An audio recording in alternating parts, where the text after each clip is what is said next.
let's talk about Pantheon. Also, please don't make fun of my little microphone. We went to the microphone store, and we couldn't find a regular-sized one, so then my mom got this one, and I was like, but Mom, all the other kids will make fun of me. But I don't think she got it, because she bought it anyways, and so... Don't make fun of my tiny baby microphone. Thank you. When it comes to League of Legends lore, a common topic of conversation seems to be the saddest origin stories. Annie losing her sister in a drowning accident, and then her father in a house fire that she caused. Amumu's curse to never find friends or companions. Yorick and Maokai's hope to find life in the dead and desolate wasteland they call home. And Fiddlesticks just kind of being a freak.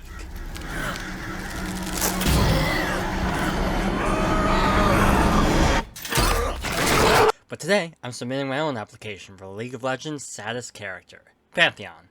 Well, I guess technically it's Atreus. Whatever, this guy. So, come with me and I'll tell you the story of this tragic hero. His loss, his strife, his downfall, his redemption, and so much more. Atreus' story begins in a tribe at the base of Mount Targon, and his life wasn't easy. You see, this boy's tribe was a strong warrior tribe, and they were attacked by bandits frequently. Because of this, Atreus was brutally trained from a young age. However, the looming threat of bandits and the long tradition of this proud warrior tribe were not the only reasons Atreus was trained. He was also being tested to see if he had what it took to climb Mount Targon. In the legends, Mount Targon is described as if the gods themselves pinched the earth and dragged it into the sky. Because of the sheer height and steepness of Targon, Atreus' people believe it to be a meeting place of the gods. And any who were brave and strong enough to confront them at the peak would be blessed as an aspect. In the world of Runeterra, aspects are incredibly powerful beings. Gods will choose a mortal to become their aspect. They will then bestow him or her with their powers, so the aspect can enact their will on Runeterra. The people of Targon worshipped the gods, but Atreus' tribe worshipped one god over the others, Pantheon, the god of war. Get that out of here. If the tribe could claim ownership over an aspect of Pantheon, they would never have to worry about bandits again. The only problem was that Pantheon largely stayed out of human affairs, and hadn't chosen an aspect since its last one was vaporized by a Rulian soul, a cosmic space dragon.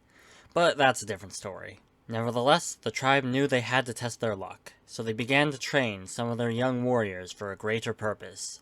Most who attempted to climb the mountain would perish before they got anywhere near its peak. But Atreus' mentors saw greatness within him, and so he was trained hard every day. Atreus had an unbreakable will that his tribe greatly respected. No matter how many times he was knocked down, he would always get back up, until he defeated his opponent. One day, Atreus met another warrior training to climb Mount Targon, Pylus. Atreus and Pylus became fast friends, and trained together often. One day, while Atreus and Pylus were out training in the field, they spotted a band of marauding bandits headed towards their village. Atreus and Pylus stood their ground and fought valiantly, but there were simply too many raiders. Every time one of our heroes struck one down, 3 more would replace him. Eventually, Atreus realized they weren't getting out of this alive, and told Pylus to run back to the village and warn everyone while he stayed behind and held off the bandits for as long as he could. Pylus made a break for it, but was immediately halted when one of the bandits shot him in the back with an arrow. Pylus paused only a moment before falling to the ground. Atreus could not tell if he had just watched his friend die in front of him, or if Pylus was simply badly injured. Either way, this distracted Atreus for just long enough that one of the bandits was able to bury an axe deep into his chest. Atreus fell to the ground, and his vision went dark. Hours later, Atreus woke up to searing pain in his chest. He looked around, only to see Pylus still face down in the field. Atreus got up to check on his friend, and miraculously, Pylus was alive as well. The two slowly made their way back to their village to see it badly beaten and raided, but not destroyed. The pair received immediate medical care for their wounds, and the village was rebuilt. Atreus had a lot of time to think while he was being healed. If only he was stronger, he could have protected everyone. If he had the power of Pantheon, he could have smited those bandits where they stood. He knew that he had to climb that mountain. After recovering from the wounds and a bit more training, Atreus and Pylus set out to climb Mount Targon. Pylus' wife, Iula, begged them not to do it, worried they would die before reaching the peak, but this merely galvanized them further. The pair set out with a group of other warriors, who had also trained all their lives for this challenge. After only a few days on the mountain, Atreus realized the stories he had been told about this mountain were more true than he could have imagined. The weather was bitterly cold, the air was almost too thin to breathe, and the path up was so steep that at times it was practically a sheer wall. After a couple of weeks, the first of the group gave in to the elements. Over the next weeks, the group began to drop one by one until only Atreus and Pylus were left standing. The two were battered and beaten worse than they had ever been and wanted to give up, but they knew that would only spell certain death. After one last push, they finally saw the peak. A couple of days later, they reached the top of Mount Targon. The two were overjoyed they had made it. Adrenaline rushed their bodies as they prepared to meet the gods. That is, until they looked around and saw nothing.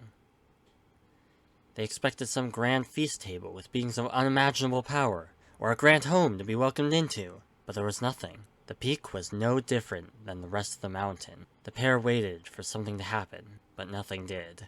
And, after a couple more hours, Pylus fell from his feet. It's hard to describe the feeling of working so hard to achieve something, to risk your life for the things you believe in most, only for those things to turn out to be lies. For all of it to be some big joke on you. But this is what Atreus and Pylus felt in this moment. Pylus was done trying. He had worked all his life, only to receive suffering and pain in return. And there, cold and alone, on Targon's peak, Pylus died in Atreus' arms. Atreus didn't last much longer than his friend. Had all the stories been a lie? Did they risk their lives for nothing more than a fairy tale? Atreus lay down to die with bitterness, resentment, and sadness in his heart as he closed his eyes for one last time. But you and I both know that's not where this story ends. Atreus opened his eyes to blinding light. He shielded himself and squinted to see what was standing before him. He could make out a figure holding a shield, a spear, and donning a helmet. It was Pantheon, the god of legend. Atreus' shock and amazement quickly shifted back to anger and resentment. Pantheon was real, and he could have saved Pylus, or any of the others if he wanted to, but he just stood by and watched. Atreus' vision filled with red-hot rage as he lunged at Pantheon, but his weakness got the better of him, and Pantheon struck him to the ground. Pantheon explained to Atreus that everyone else was too weak to be his aspect, but Atreus impressed him. Atreus didn't care anymore. Pantheon was no god, just a selfish, lazy immortal who let others die for his enjoyment. Atreus would be no god's aspect, but Pantheon had other plans. His other aspects had always disappointed him, but this time would be different. This time, he would take full control. Meanwhile, back in the village, the bandits were returning. The warriors of the village prepared for a fight, only to see a meteor descend from the peak of the mountain and strike the bandits. From the crater emerged a man wearing the armor of the god Pantheon and wielding his spear. The figure turned to finish off the bandits, impaling one with his spear and launching two more with his shield. After the battle, he turned towards the people of the village, declaring himself Pantheon, god and protector of the people of Targon. On the mountain, Pantheon did bestow Atreus with his powers, but he also threw Atreus into a prison within his own mind, and took control of his body. Atreus could do nothing but watch as Pantheon used his body to fight all sorts of foes. For years. Decades. Eventually, Pantheon met Atreus at the base of Mount Targon. Atreus was a powerful demon who loved nothing more than causing others pain and suffering. The two quickly engaged in combat. The battle lasted for days until Atreus decided he wouldn't put up with this any longer, and he used all of his willpower to break free. This attempt distracted Pantheon for just long enough that Atreus was able to slip his blade straight through Pantheon's chest. Pantheon's eyes widened before closing, and his constellation faded from the night sky. Pantheon was dead. Just when Atreus thought the fight was over, the body impaled on his sword gasped with life. Despite all odds, Atreus was still alive. Atreus laughed at this display of absolute willpower. He slid his sword out of Atreus and left him to die. Atreus sat up against a nearby rock, bleeding heavily into the ground. As he was watching Atreus walk away, his eyes fell onto Pantheon's spear. If Pantheon couldn't protect the innocent, then he would have to. With only a moment's hesitation, Atreus scrambled to the spear, picked it up, and stood. Atrox turned to see Atreus standing against him. Atreus was still bleeding and barely able to stand, but he would not give up. He could not give up. Atrox smiled and swung his sword one last time to end this battle. But Atreus saw this coming. He dashed past the swing and used all his might to guide the spear into Atrox. The demon howled in pain as his sword arm fell to the ground. Pantheon's constellation blazed back to life in the sky. For the first time in his existence, Atrox truly feared a mortal. The demon picked up his sword with his offhand and took flight. Atreus wanted to pursue him, but he was in no state to do so. Atreus used the last of his strength to stumble back to his village. Just as he reached the outskirts, Atreus fell unconscious. When he awoke, he was in the house of his old friend. Iula was tending to his wounds. After a few days of recovery, which Atreus was getting very used to at this point, he told the whole story to Iula. Climbing the mountain, how Pylus died, how Pantheon took over his body, and the fight with Atrox. After that, he continued to heal. One day, a neighboring village to Atreus's was being attacked by an aspect that was mad with power. This aspect was made of pure light bound in chains, and could shoot thunderbolts from his hands. He was destroying the village when his eyes fell on a mother and her child, bruised and beaten from the chaos. The aspect raised his hand towards them, and the mother shielded her child, ready to be destroyed. She heard the bolt shoot out, but she was unharmed. She slowly opened her eyes, and looked up to see a man wearing a helmet, and guarding her and her child with a circular shield. The woman asked who he was, and he responded that he was Pantheon, servant and protector of the people of Targon. Atreus then turned to face his new foe. Alright, let me cut in here for just a second. The next time we see Atreus is during the Ruination. This is a major plotline. It's like the Avengers Infinity War of League of Legends lore. But all you really need to know is that the big bad of the storyline is Viego, a mad king who's also kind of an undead zombie. It's a great storyline that features a lot of characters, and it's definitely worth looking into. But what's important for now is that Viego takes control of Atreus' mind to climb Mount Targon again. When Atreus reaches the top, the gods invalidate the ascension since Viego's mind climbed to the top using Atreus' body. Since no one's whole person made it up there, no one is deemed worthy. After this, Viego teleports the still mind-controlled Atreus back for the final battle where he once again receives nearly fatal damage. Okay, back to Atreus' story. Atreus had just enough strength once again to stumble back to the edge of the village that he had once called home. Iula caught a glimpse of him through the window just before he collapsed from his injuries. When Atreus woke in the bed he had come to know all too well, his caretaker was gone, but she had dressed his wounds before leaving. He had a moment to think. It felt like the first one in a long time. He had been running from battle to battle for so long, without a care of whether or not he would make it out. It was all about protecting people. But these battles were starting to catch up with him. His body was scarred all over from his many wounds over the years. He felt pain nearly all the time. He had too many scrapes with the Grim Reaper. And worst of all, ever since Viego had released him, he could no longer feel the power of Pantheon pulsing through his veins. When Iula returned home, she found Atreus clumsily trying to make food for them. She rushed to him and helped him sit down. He told her what he had thought about, how many times he had nearly died, how badly he had been beaten, how he couldn't feel the aspect's power anymore. He told her he couldn't go on like this, and that maybe it was time to hang it up and head home. Her eyes filled with rage. She just started to scream at him. What about the warriors who would have killed to be in Atreus' shoes? Where's their rest? What about all the innocent people who are terrorized and killed by the monsters Atreus is sworn to vanquish? Do they get peace and quiet? What about Pylus? He never got to rest. With tears welling in her eyes, Iula looked over to a picture of him on the mantel before storming out of the house again. When she returned, Atreus was no longer there, but he had left a note for her on the table. Without so much as a glance, she crumpled it up and threw it into the fireplace.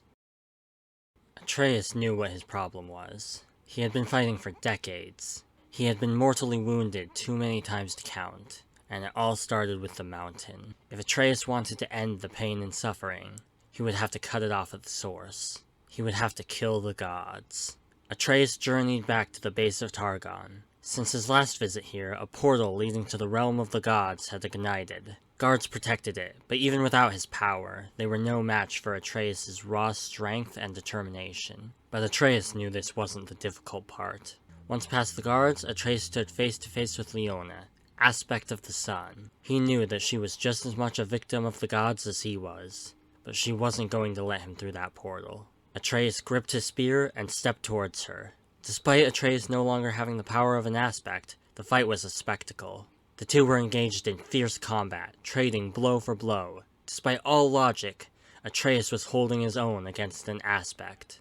Atreus and Leona locked blades and stared at each other for a moment. Suddenly a light appeared in the corner of Atreus' vision. It got bigger, and bigger, and bigger. Atreus was once again unconscious. He had only a second to realize what he was seeing before the comet catapulted him from the ledge where the two were fighting. When Atreus came to, his vision was blurred. Atreus looked around, and his eyes focused on his spear and shield that landed a few yards from him. Suddenly, Atreus surged with power. He stood. He was quite literally glowing. The constellation glowed brighter in the sky than it did before. Atreus looked towards the heavens and leapt into the sky. And that's all for Pantheon lore for now. It's possible we'll get more in the future, since they left it so open-ended, but Riot also recently announced that they're going to start doing lore differently in the worlds of Runeterra. So, who knows, this could all be scrapped. But if you were to ask me who has the saddest story in all of League of Legends, I would say without a doubt, it's Atreus. My guy lost his best friend, was put on the brink of death no less than 5 times, regularly fights gods and monsters that are many multitudes stronger than he is, was mind-controlled on 2 separate occasions for extended periods of time, and when he finally said enough is enough, and he wanted to quit, he was called a coward and a weakling for it. And then he got beat up by a fucking asteroid. Anyway, the point of this video is really to get people more interested in League of Legends lore. A lot of people know about the games, but not very many people know about the lore of the series, and in my opinion, that's the most interesting part. I didn't really go too in-depth on Atreus' lore, a lot of the details I left out, and I barely skimmed other subjects like the Ruination. If you're interested in the lore, I would recommend starting with Jace and Victor's introduction stories. They're the guys from Arcane. Their stories are actually the same story, but written from 2 different vantage points, and they're very well written. And if reading isn't your thing, check out Netcrit here on YouTube. He makes really great League of Legends lore videos, and a lot of what I know I learned from him. Alright, that's all for now. Next time I think we're due for some wonder and whimsy. Maybe even a whole land of wonder. See you then.